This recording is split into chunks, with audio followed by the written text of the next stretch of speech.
Whoa, wrong buttons. And guys, hello and welcome back to the Join Dota League Season number 4, a 2-game series. The House is Down versus Leviathan for the group stage of the American Division 1. The House is Down, they are 1-0 behind, but of course they were playing in an USD server, now we're in a Brazil server. So maybe it's gonna make things a little bit better for them, we'll see. But of course they also have one extra stand-in compared to the last game, so we'll see, we will see indeed. But if we're HeflaTV, your English coverage, I am Coucher, and I am joined by Grandis V once again. Do you think House is Down, playing in the Brazil server, will just have the edge and just getting the victory now? I would think so, especially if Leviathan go for a draft like we saw in game number 1. Fairly reliant on having good ping for those heroes. Like landing the skill shots with Pudge and Mirana is a whole lot harder when you're dealing with like 200-ish ping, which is probably what these players will be experiencing this game around. That last draft from Leviathan was pretty much the reason why I like watching them. It was something that's out of the ordinary and it just works so well. They play to their strengths, and even though it looks peculiar if you're just starting to watch Leviathan, it is, I don't know, just something to spice things up. For now, we're going to be looking at some pretty vanilla picks with Jakiro, Ogre Magi from the House is Down, and Scarlet Mage Wraith King from Leviathan. I mean, Wraith King definitely not that popular for a hero these days, but at the moment, if you had to guess, core or support Wraith King?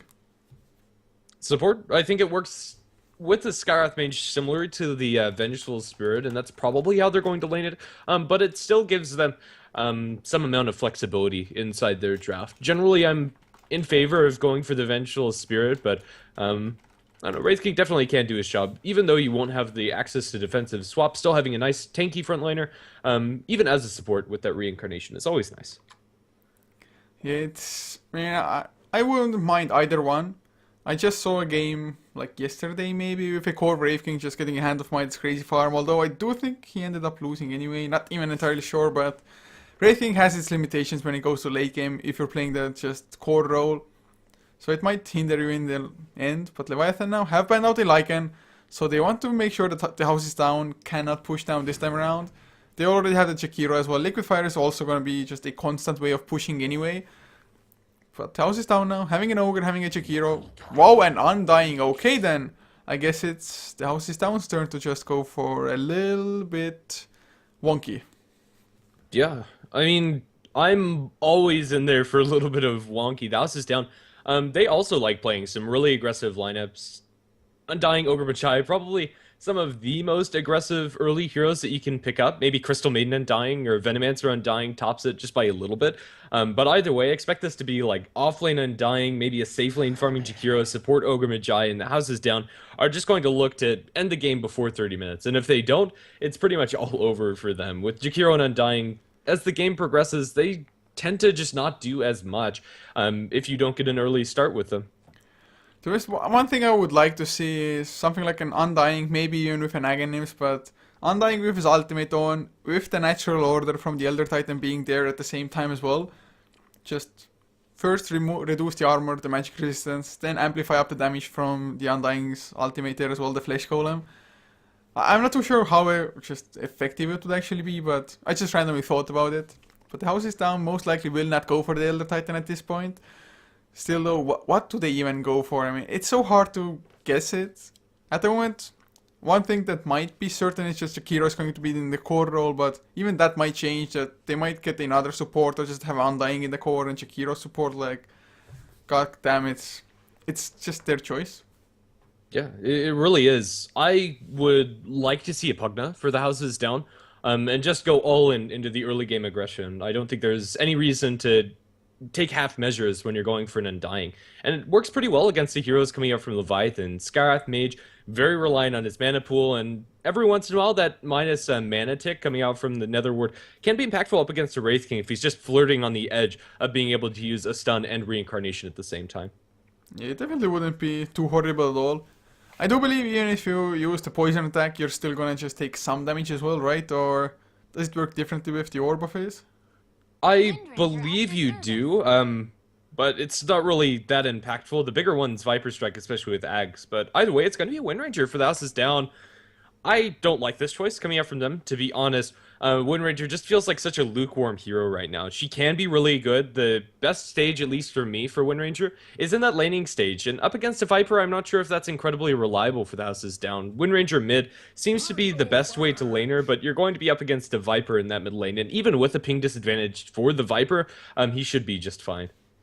Yeah, it's going to be somewhat hard, of course. I really don't know what itemization she's going to go for. Most likely it's still like a Blink or Force Staff, Maelstrom, something like that. Maybe he wants to go for something like a Desolator instead to help out with the tower pushing, I don't know. It's gonna, I mean, Wind Ranger isn't a bad hero for tower pushing with the Focus Fire, but goddamn, who knows. But up against Viper and now a Bristleback as well to come out from Leviathan. They already have 3 rather tanky heroes. Even if it's a support Wraith King and won't have the items to just make him tanky, he's still gonna have the Reincarnation to work with, just double lives. Just effective HP will be there for sure. But this Bristleback, what do you think of that hero? Is it just meant to brawl when the house is down, wants to come pushing, or... I mean, I haven't seen that hero for quite some time. Honestly, I don't really like it here for Leviathan per se. I think they're lacking quite a bit of initiation. If Wraith King's played as a core, maybe they'll get a blink on him. But I think Centaur would have fit the bill a little bit better. Either way, Bristleback, in general, I quite like the hero. I think he's pretty darn good. I'm not sure if he really fits into the playstyle that Leviathan are going to want to go for, however. In long, drawn-out fights, Bristleback can get those quills up and do quite a lot of damage, but then again, the House is down. They're also going to be doing lots of sustained damage through the fights. If Winner is able to get a power shot off or two, Undying gets multiple decay stacks, it can really harm Bristleback's ability to tank damage with that extra 4 strength stolen per stack. Well, it most certainly can, but the thing that... I guess Bristleback, if he's in the offlane at the moment, is going to be up against like Jakiro, Ogre, Undying. One of the 2 of those probably will be the supports for them. So he might not even die there if he just has the boots and just is able to turn around. But the house is down. They went for an anti-mage last pick. I mean, it's a strong core for sure. You can get 6 slotted rather fast if you get an early Battle Fury and whatnot, but... Was that the best core or best hero to go for to finish up the lineup, especially the kind of lineup that they had with the first 4 heroes? I'm okay with it. Like, if you erase Undying, the House is Down's lineup looks pretty solid. And now you add the Undying back, his role just kind of changes. Instead of looking to, like, secure the early game to end the game early, he's just making space for the anti-mage to farm. The House is down. They have a lot of aggressive potential, and we might even be seeing dual lanes coming out from them. I'm not exactly sure how they want to go about doing this, but if they are able to like get anti-mage a decent start in this game, he'll be able to carry the game on his back once Undying starts falling off. I'm okay with this choice, especially against Leviathan's very mana-heavy heroes, or mana-dependent heroes, I should say. I kind of touched about it when we talked about the Pugna earlier on, but if you can catch a Scarhath Mage who's completely dumped his mana pool with that Mana Void, that can do an absurd amount of damage. And Wraith can get off his ultimate this game probably just isn't in the cards for them if Mantis Style is up for Anti-Mage. It is going to be hard, so that's maybe even more reason for the Wraith King to be a support one, because if you're a core Wraith King, especially with a blink there as well, usually you like blink in, you soak up all the damage from the enemy, but suddenly when an anti-mage is there, you might not have the mana for the ultimate. Yes, you might just run magic ones and whatnot, but that's a little bit risky with Leviathan. Going for a Ricky as their last one. Man, diffuse a Ricky with smoke screen, just killing off anti-mage. It reminds me of the good old times, man. The good old times, I'm not even sure if... I guess it's my own good old pop times or something, but... I mean, anti-mage, he does get wrecked by it, to be honest, at least earlier on. I'm not too sure about the new Ricky with just, I guess double or triple blink strikes is even easier for you to get a kill like that. So yeah, LVT is lagging, but THD are like, yeah, no shit guys, we were lagging on US as well. They weren't lagging this bad, I must say. Like, I checked the pings both games, and Ned and all of the THD players are currently under 100, and every single one of the Radiant team are above 200, maxing out at 300, or 267 now for Shredder. So in the last game it was like more even for both, or? Yeah, US East is just a better server. I don't know. It is in the favor of Leviathan, though, so I can't really fault them for going for Brazil servers. There's just not a good server situation when you're dealing with North versus South America. We need, like, Mexico. Or, like, Texas server. Oh, you would love that, wouldn't you? Absolutely. Stick it in my backyard will be great. Oh, but hopefully it's gonna be like semi-fine at the very least, so we're gonna be able to play. Or if not, maybe we're gonna have to remake. The admin should be around, so I'm not too sure how THD would feel about just going back to US East or something, but maybe even a different Brazil server might be a little bit better. Every now and then you just have to reconnect or find a new server in the same cluster. But one thing, man, I have not seen this Wraith King set. He's actually wearing a helmet of sorts, if you can call it a helmet, man. I guess Yeah. it's supposed to be a helmet, but it's a weird one. Yeah. This set, I think it's the Beyond the Summit set. I quite like it, except for the headpiece. Like, everything else about it, like the armor looks pretty awesome. The weapon, this isn't the weapon that comes with the set, but it also looks pretty good. Yeah, I'm just kind of iffy about this cage thing that they stuck on Wraith King. It really does look like it doesn't fit there properly. Although I still have to say, man, Skyriff Mage that doesn't really need too many cosmetics. Although she has them, even without cosmetics, that hero is just freaking awesome. Well, very well. We're currently waiting for THD to, I don't know, get their last player in this game. I'm pretty excited.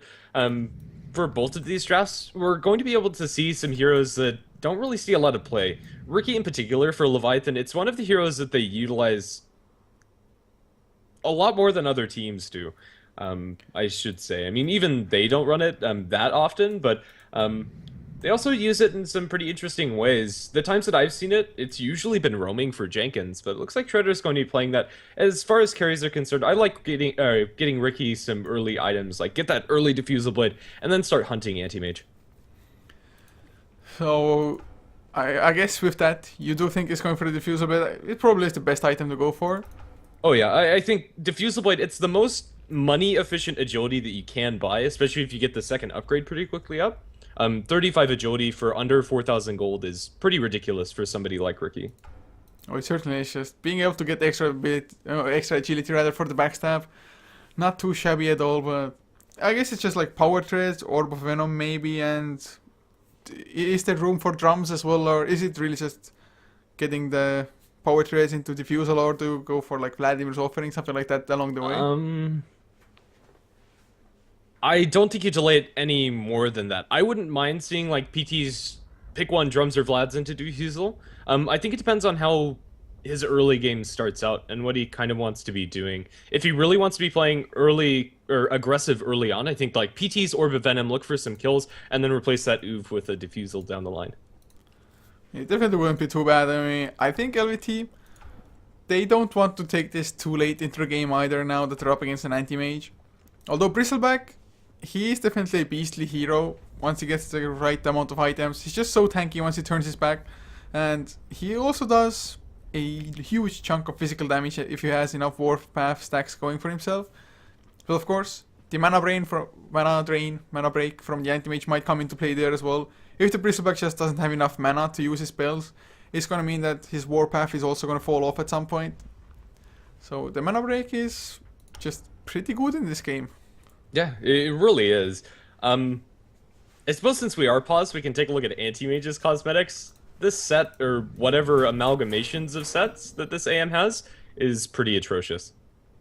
I like the Manta style axes or whatever they are though. Oh yeah, those are awesome. I'm more talking about like the hood clipping with this mask bit that's all poofy, and I don't know, the armor, it just it doesn't do it for me. It's like the hood, the cowl should be like ninja-like, but there's actually like I can't remember what the set's called, but there's one with like a mask and a hood that looks pretty badass, but this is not one of them. this is not one of them. Oh god. Yeah. Well, at least it's purple, man. At least it's purple. At least it's purple. Oh, give us the orange anti-mage cosmetics. Nothing else fails, purple will prevail, man.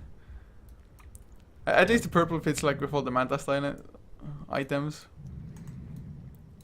So, in this game, who is your favorite hero out of the 9 we have available? Who was the... Oh, it was the Jakiro for THD, the last one. So, what is your favorite hero out of the 10 heroes that we have in this game? Even though it's not a weird hero to see played right now, personally, Ogre Magi. But Ricky if we're looking for the one I'm excited to watch played. But just like personal favorite, who would you play most out of those Oh, heroes? Ogre. Oh yeah, Ogre, same here, man. definitely. Oh, you can never go wrong with Ogre. You can't. Like, I was one of the people that played Ogre before he got popular. Like, it was... he's always been, like, he's always had a soft spot in my heart. I love these, like, stunning melee or low-range supports, like Earthshaker, Ogre, Venge, Sand King. That's my jam.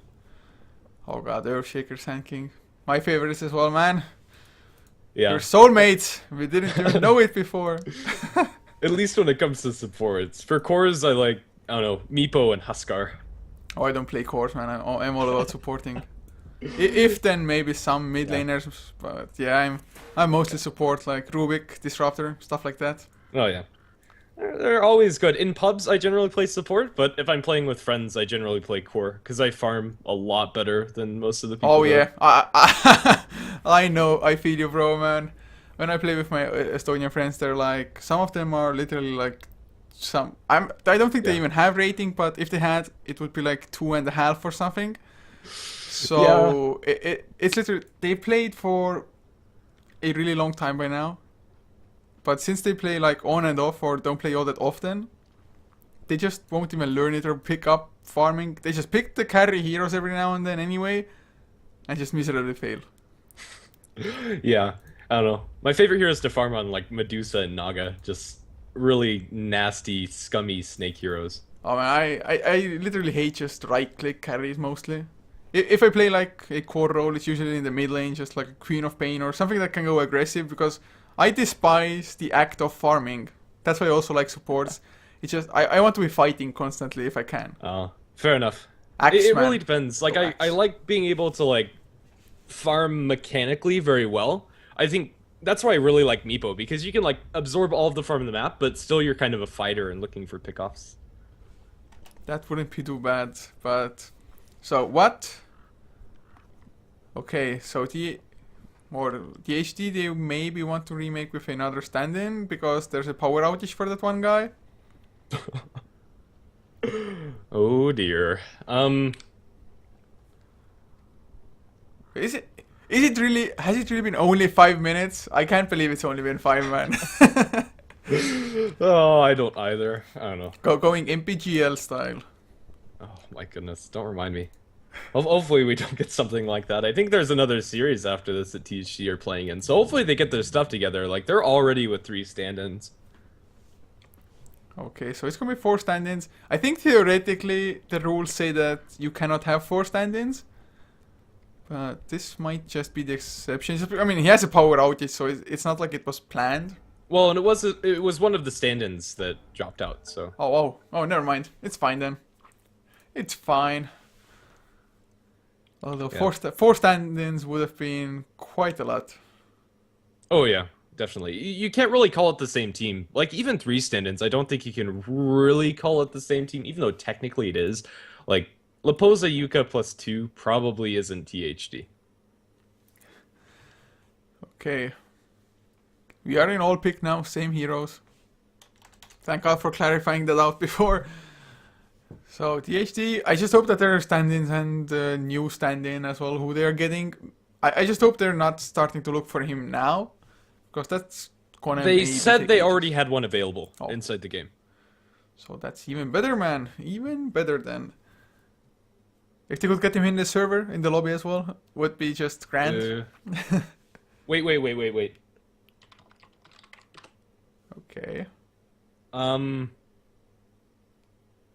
Huh. What team does Ned play on? I have no freaking clue. He's on CNB. Technically, he's not supposed to be... Wait. So Has he isn't been- it the new stand-in? Wasn't that there before for them as well? He was No, playing no. in game number 1 also, didn't He's he? not in CNB anymore. Huh, they've had a roster shuffle that I didn't know about. Well, there you go. Okay, well... Oh, CMB isn't even playing in this season of Join Dota League, I think. Wow, I really need to start watching some more American JDL. Yeah, that's really surprising to me. Yeah, I thought for sure CNB would be at it again. Wow. Well, I guess they themselves maybe having those said roster issues. they didn't want to Wait. enter the Is tournament. Payne playing though? Is Oh, who? that's right. Yeah, the former CMB roster got picked up by Payne. Yeah, Oh, I knew that's that. right. I'm not. Oh, okay, so I'm not a complete. Yeah. Yeah, that's. I was so confused, like what? But there was a new CMB roster as well, wasn't there? Or Yeah, there is. That's why I was confused. Ned's not playing on either of them, which is what really threw me for a loop because I was just really confused. oh, it happens, man. Happens to the best of us. But looks like everybody is in. We have another former CNB or current CMB player. I don't know. I guess you just checked out their lineup. Is Alemão from the new CMB then? If he is, I don't think he's on the same name under Liquid Dota, so I don't know. People hate using like regular names. I have no idea why. Just so many people as well on Steam. And my friends is like, you have to tag them specifically, otherwise you're not gonna know them the next day, just because they keep on switching their names to like whatever. I've literally just been running with the same name for years now. Just haven't changed it once on Steam almost. Yeah, I think I've had like one name change, and that was forever ago. It's been at least 2 years. Yeah, I mean, I just don't see the point in changing it constantly. I mean, I don't know. Yeah, I'd rather be recognizable than That, have and I'm just silly too lazy names. as well, or You have to come up with a new my name. imagination doesn't run wild. I don't know. Yeah, that's hard. Like, my goodness, I'm not very good at coming up with names. Yeah, I suck at being creative, man. It's not necessarily being creative. Well, It's just creative in that way, I guess. yeah. I think that's a better way to put it. Because, It's like when I'm names- playing a role-playing game and you have to just think of a name for a character, and I'm like, oh, freaking crap, no, please. Yeah, it usually takes me like at least 30 minutes to get through like that first screen because I'm just like, if I pick this, I'm stuck with it, and I don't know what At to least call my myself. ex-girlfriend was like great with names, so I could always turn to her. Or well, I still do that, so no problem. Oh man, names. So here we are. Everybody has picked up the correct heroes, I do believe. Wow, something weird happened with my camera just now, but it's fine. Literally, I didn't move my mouse, but it went like berserk. Okay, well, inside that lobby, they were, or not the lobby, but in the picking screen, they were talking about picking up Oracle. THD were not amused. Either way, the names that we're interested in now are going to be Shredder. He'll be playing on the Riki, heading towards the off lane as solo, picking up permanent invis level 1. Shibi's going to be on the mid Viper, and bottom lane, going to be tri-lane with Jenkins farming on the Bristleback Wraith King handled by Nusham and Scarth Mage, played by Sunken. But for THD, Anti-Mage will be played by Liposa, leaving Ned to support him on the Ogre Manja, Yoka on the Wind Ranger, and a dual offlane with CMB, Alemão on the Jakiro, and the last one will be ACC on the Undying. So what do you think of this tri-lane coming out? Or rather, Riki offlane? Would you have liked to see Bristleback offlane and Riki safe lane farm, or? Yes. Riki is an offlaner. He kind of functions like a bounty hunter. He doesn't accomplish much of anything. Very easily killed if you just have some detection. Right now, that's not in the cards for the supports of THD. No sentries on either of them. Actually, they do have one pair of sentries on the Undying, but he's currently down towards the bottom lane. If he makes his way up towards top, they will be able to kill off Riki, but not super easily. I'm not sure. I think getting farm on Bristleback is not a good trade-off for where you could be getting farm on the Riki, and I think Bristleback has a better chance of getting CS in the offlane than Shredder does. Man, it's horrible how bad Ricky's base damage is. 40 freaking 2. That he has 36 points of agility, yet 42 damage. Oh man, that sucks. But at least he has high base armor, just as high as Ogre. So Ogre will be able to just right-click battle with Riki anyway, more or less. Stout Shield will make or give Riki a slight advantage, I guess, but... Mid. They're going on to Yuka, and with one more auto attack, it will be enough as Sunken draws first blood. Wraith King Scarth Mage, pretty decent aggressive combo, just opening up with that concussive shot into the Wraith Fire Blast. Well, they have two clarities as well for the Wraith King, although it looks like he's gonna go all the way back home, and this time around, he actually came with new cosmetics as well. Maybe he heard us. At least the helmet is different, or most of it is different, I guess. I don't know, but Riki trying to be annoying against Liposa at the moment, even just going for the harass on him. Anti-Mage though, if he gets a few points into mana break, really going for the right-click battle with an anti-mage won't be the smartest choice. Definitely.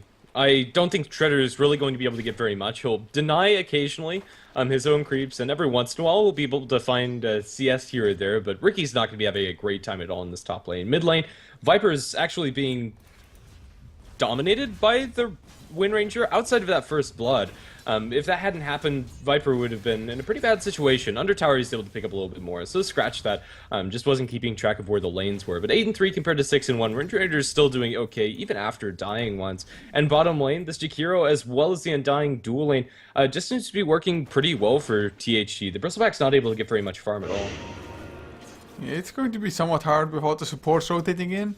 And even if they do rotate in, at least THD have been able to hit level 2 already. So they have the Tombstone, they have the Ice Path as well as the Liquid Fire.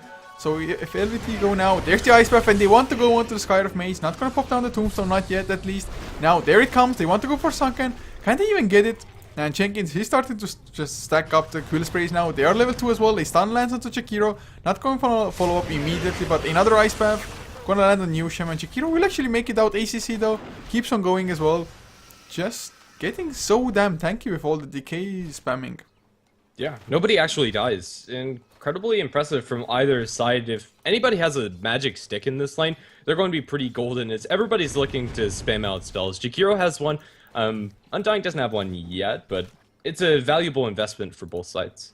Yeah, and the Undying, starting with his Out Shield as well, might have been the thing to just kind of save him. Maybe he would have been able to limp out anyway, but definitely mitigating the damage output. And I think THD came out ahead there just purely because Bristleback, he won't have too much mana to go for the Quill Sprays. I mean, it's like 2 Quill Sprays and you're gonna be done for. He does have the Sage's Mask, so going for the Ring of Passage, which is an item I love on Bristleback, to be honest. But just, he's not that scary on the lane when he's completely out of mana. Yeah, he's really not. Back to this Ricky, Shredder's maxing out the permanent invis, or at least it looks like that from now on.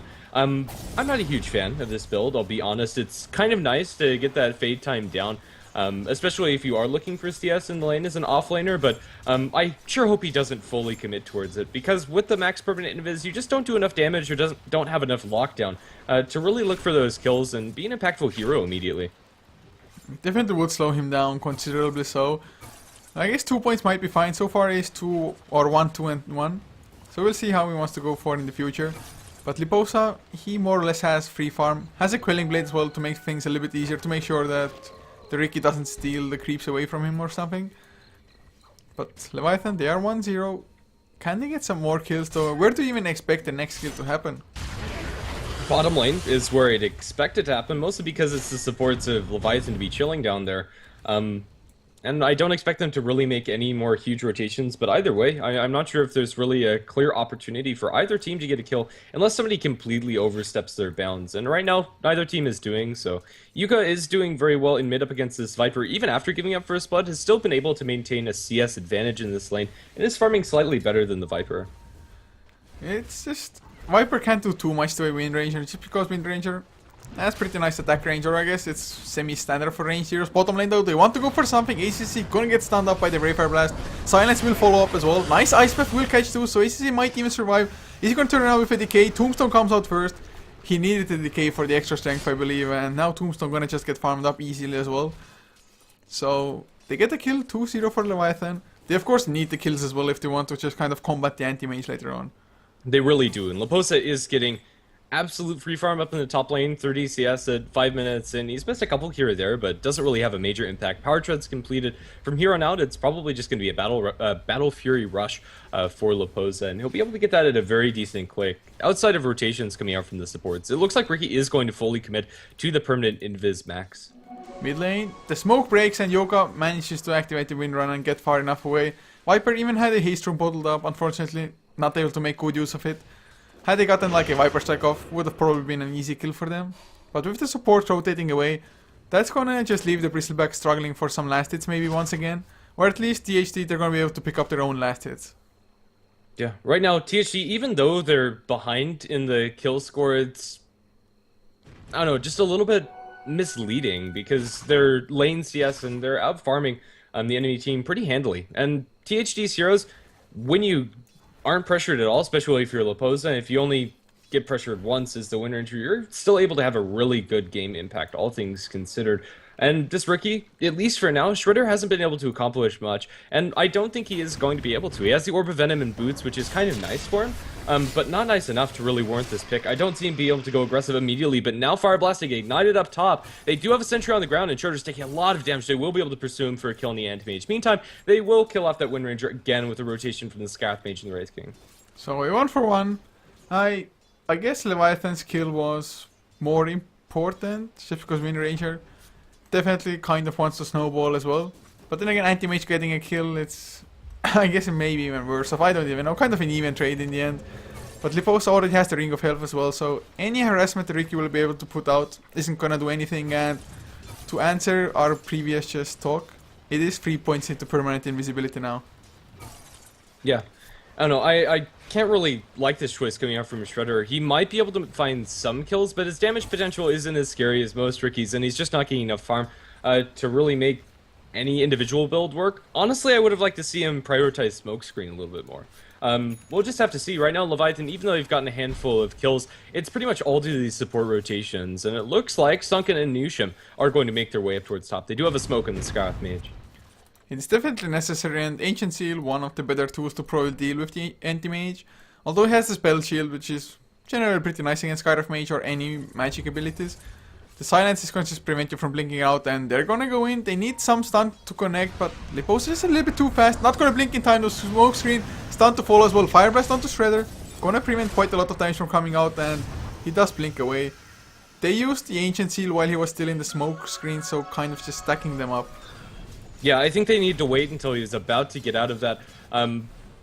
Either way, it is going to be a little bit of pressure applied to the Anti-Mage. He'll be forced back to base.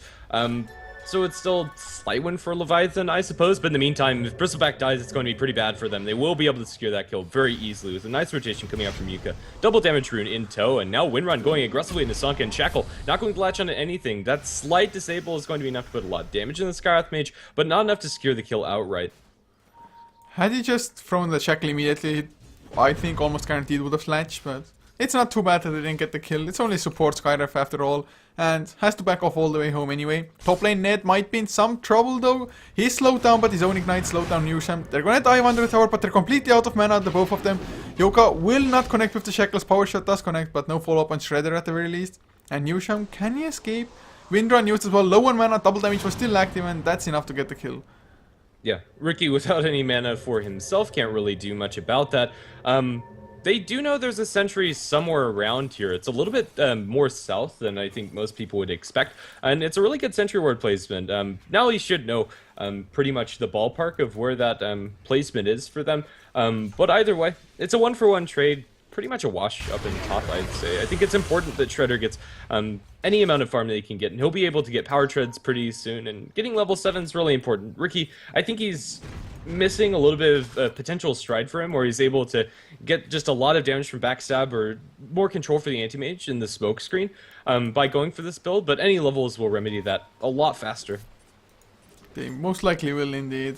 But he has picked up a TP, maybe wants to rotate, and he's TPing to the bottom lane. They want to start getting some kills on the Bristleback, get that Vanguard, maybe even finish up the entire Crimson card as well, which he most likely will. Otherwise he would build up a mech or something instead, I think.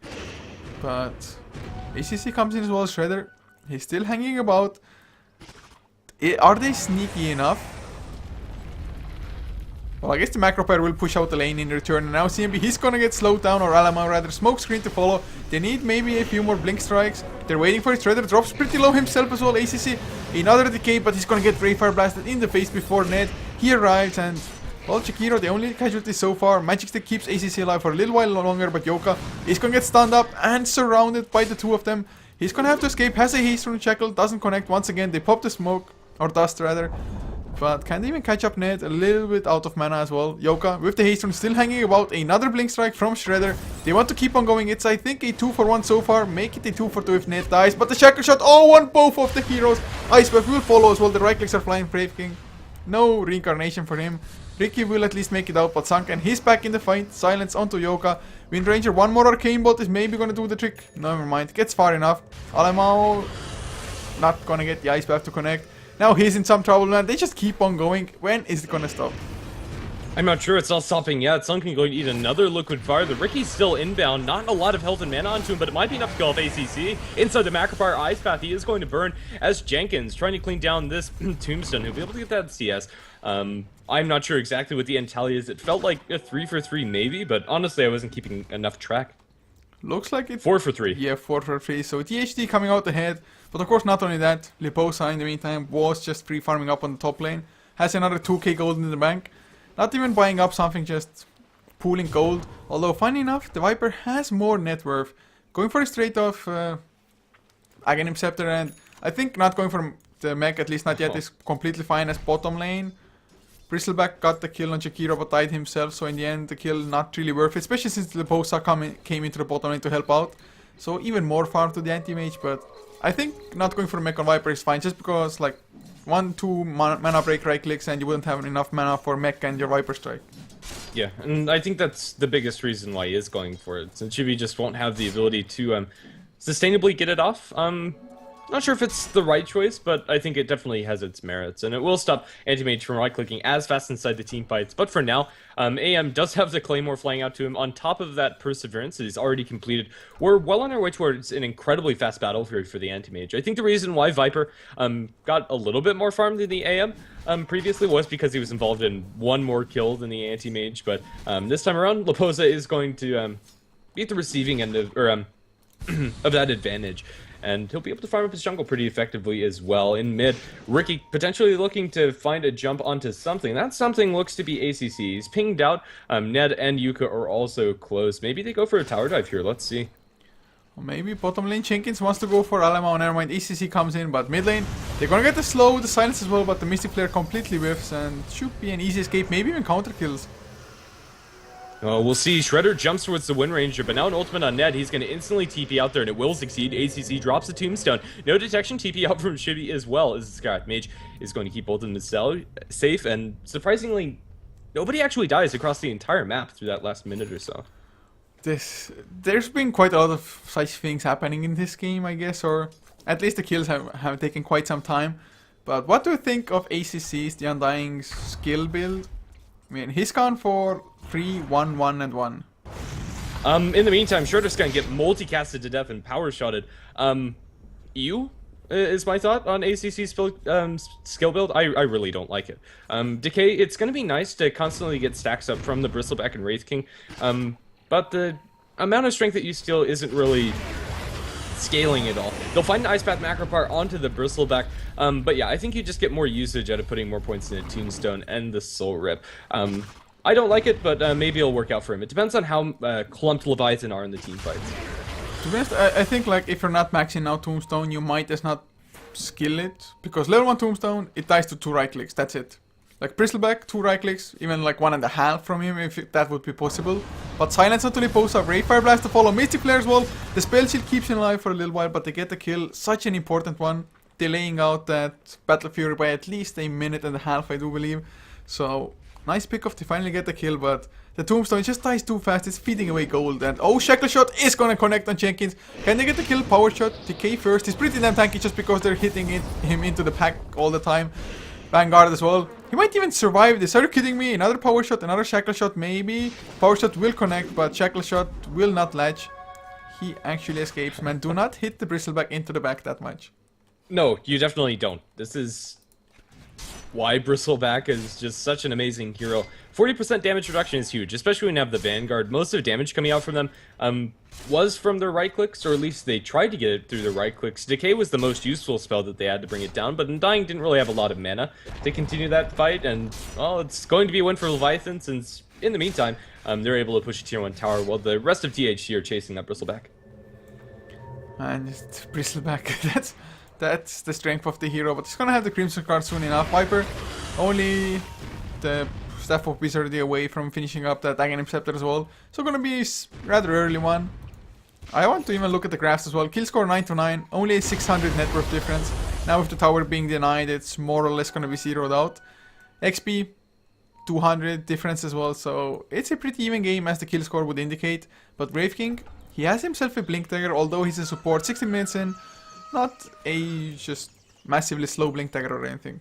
No, it's pretty good timing for Newsham, and he didn't go for the boots upgrade, which is unfortunate, but it will up their initiation power by quite a bit. ACC drops the ultimate, Shredder under the tower, they silence him, he's inside the cloud, Mystic Flare is going to be end of Undying Slide, TP come in, it's going to be a Mana Void onto the Skywrath Mage, as Anti-Mage claims a very easy kill, stun to the Sunken, going to be Yuled up immediately into a Macro Power, Ice Path onto Shredder, Shredder's going to fall, and now they pursue onto the Wraith King, Power Shot misses onto Newsham, and he has the Blink, he might be able to get out to safety, but the rest of his friends are not going to be so lucky, as they've already fallen. Yeah, the Ricky dying there just hurts Leviathan so damn bad. I mean, look at his net worth.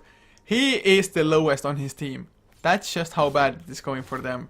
Man, although Ricky, arguably you don't need the most amount of items to be effective. Oh, Yule's in mid. They find an Ice Path onto Shibby. Shackle Shot latches onto a creep. Shibby's pretty darn tanky. They have an Ogre Magi going to Fire Blast him. Will chain stun by them with the Focus Fire. Viper Strike is going to be annoying, but Shibby will end up falling. So, THD picking up some speed for themselves. Anti-Mage has his Battle Fury finished now. Yes, he does. Another 1.2k on top of that as well, just thanks to the kills that they got. So, they're getting huge kills for themselves. Ricky isn't getting anything at all. Has only 1 point into backstab, so isn't gonna output a lot of damage himself. Just most likely is gonna be a smoke screen for their team, more or less. I'm kind of losing faith. At least the Bristleback is still rather tanky, but even he isn't farming up with ridiculous speeds or anything. Yeah. I'm okay with Ricky being a walking smokescreen. As far as spells that you're using pretty much to be the only thing inside the team fight, smokescreen's a pretty damn good one. Honestly, it could have been his ultimate. But either way, the biggest issue for them is that Leposa, even though he's died once, hasn't really been touched at all. He has the Battle Fury completed and is going to have the Yasha. Whenever he really wants to go for that. And Leviathan, they rely very heavily on snowballing again. Ice Path into mid, Macropar onto Shredder, they're ripping him down with the Battle Fury, but they don't have detection, and Shredder will be able to walk out there alive. When you're against a Ricky carrying Dust, even on your course, especially the Wind Ranger, is more or less mandatory. Yeah, I mean, maybe even Shakiro, just because he can set things up, so carrying the Dust for him would have been excellent, but now Ricky wants to come bottom lane, has quite some nice health regen, but oh, they had the vision, they had the sentry on the high ground, now they pop the Dust. And that's Jakiro purchasing a gem as well now. So that's gonna be their vision now. Anti-Mage even has 2 dusts on himself as well. So they are prepared now. They missed a kill once, but did strike the second time.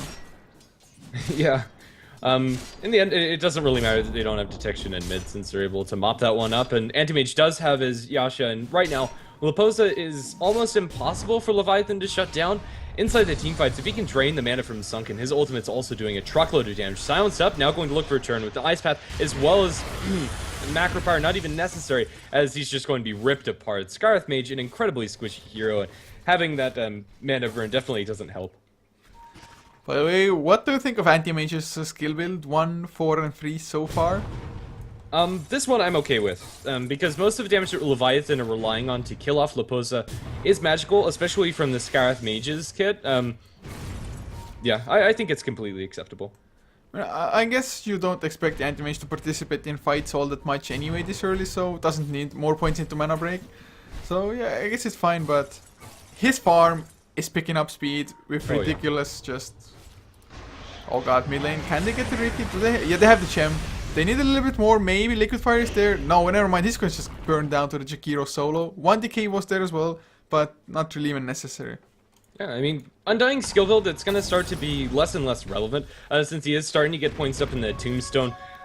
Honestly, his impact this game has been very limited. 0, 3, and 5, not a very happy game for an Undying, but we'll see. Viper Strike in mid is going to land the Ogre. They'll Fire Blast him down, shackle him, as well as Ice Path him. He is locked in place. Pretty darn tanky. They're going to focus down Shibby as the Mystic Flare goes in the backline, so be able to kill off the Chikiro and reclaim the gem. It is now on the Bristleback. Force staff forward. The Wind Ranger is able to clean up that last kill onto the Viper. It's 1 for 2 as of now, if you even count that Ricky kill. I suppose you don't. Just 1 for 1 in this exchange. Wind Ranger going to throw yet another power shot over the top, but doesn't land on anything. Now concussive shot it up. They're going to blink forward with the Wraith King. Yuka's already made quite a bit of distance between herself and the enemy team as Anti-Mage pushes the tier 2 tower. He'll be able to blink out, and it looks like everybody will be able to treat safely. Power shot again from Yuka, bottling up. Will force staff, and it looks like Yuka's out home free, or is he? Fire Blast is going to be attempted by the Wraith King, but fogged out by Yuka, and now with that wind run, everything's going to go back to normal.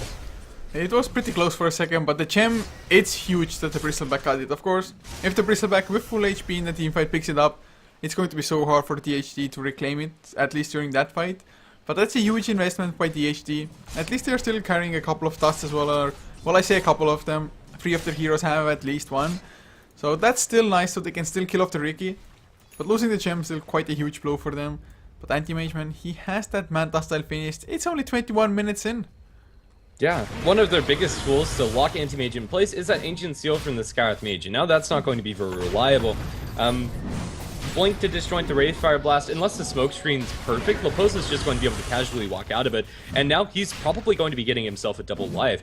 Probably going to pass the dust off onto one of the supports and then pick up the Aegis. We'll just have to see where they want to throw that. He is going to ship his Quelling Blade, actually. Yeah, Quelling Blade to be honest is an excellent item to have on Anti-Mage, and if you can help it, you probably don't want to lose it. But then again, he wants to have maybe solo kill potential on the Riki. Although he even popped one of the dust there, just to make sure Riki isn't around. But I would have liked to see him maybe give the dust to somebody else and just still keep on carrying the Quelling Blade.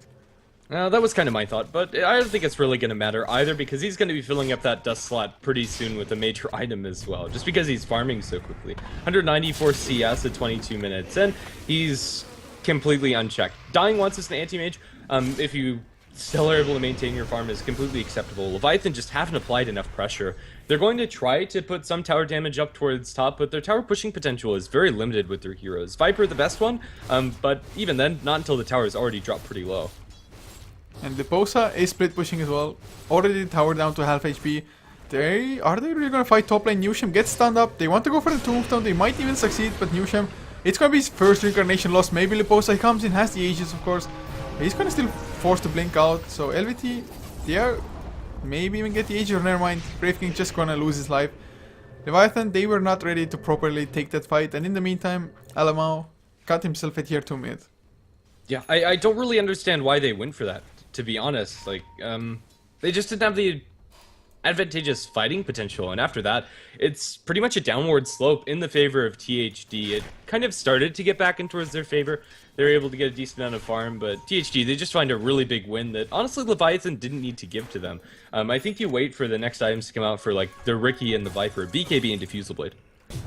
Oh, they're gonna need those items, especially now that Anti-Mage has picked himself up a Talisman of Evasion already. Even if the Butterfly isn't gonna be finished like after this or anytime soon, he can really leave it as a casual one as well if he wants to. Still gonna have a lot of value coming out from just the evasion of that. But he's 4,000 ahead of the next highest in this game. As Riki, he dies again. Just for the Chikiro Ogre combination. If they have the dust or anything to reveal him, there's just no escape with the items he has. Yeah, there really isn't. For now, it's looking up for THD, and Leviathan, I was excited to see the Riki, but again, it's an unconventional pick that just really hasn't shined at all. Riki 0, 7, and 5. Can't say that he's really impressed me at all with this play. The smokescreen's nice utility to have in the fight, but if you're going to go for that, there's a lot of other heroes that you could be picking for that off lane. Yeah, man, could have just support Riki next time, man. Smokescreen only. I don't know, but Leposa gets it tier 2 down. So the only outer tower at the moment is the bottom tier 2, which is also down to 233 HP. But Chibi with the haste rune is hunting for something, might get Yoke, although he didn't force step quite to the high ground, and Newsham, thanks to that, doesn't have vision. Him not being able to get the force step to the high ground actually kind of saved him.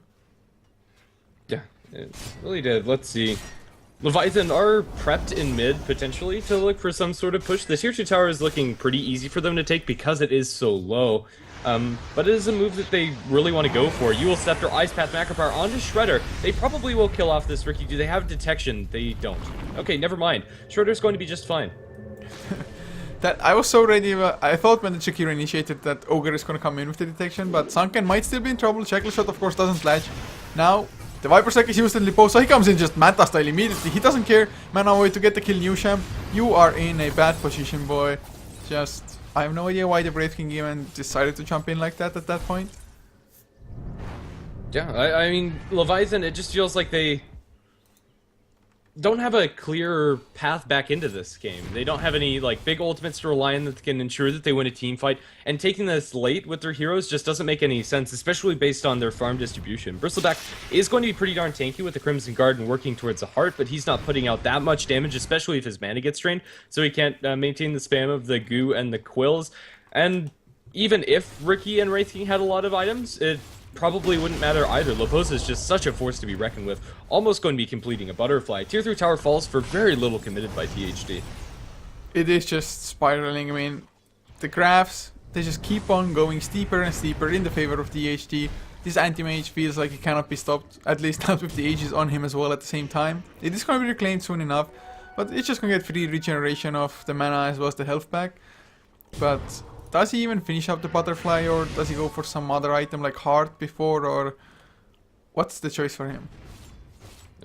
I would have liked to see like heart in the basher, but I don't know. I don't think it really matters. Anti-mage is going to be fat either way, and butterfly, if he just wants to do as much damage as possible, is going to be a really useful tool for him. Yeah, I don't know. Lopos is fat. I think that's the takeaway here. Looks like Leviathan though, they want to go for some aggression of their own.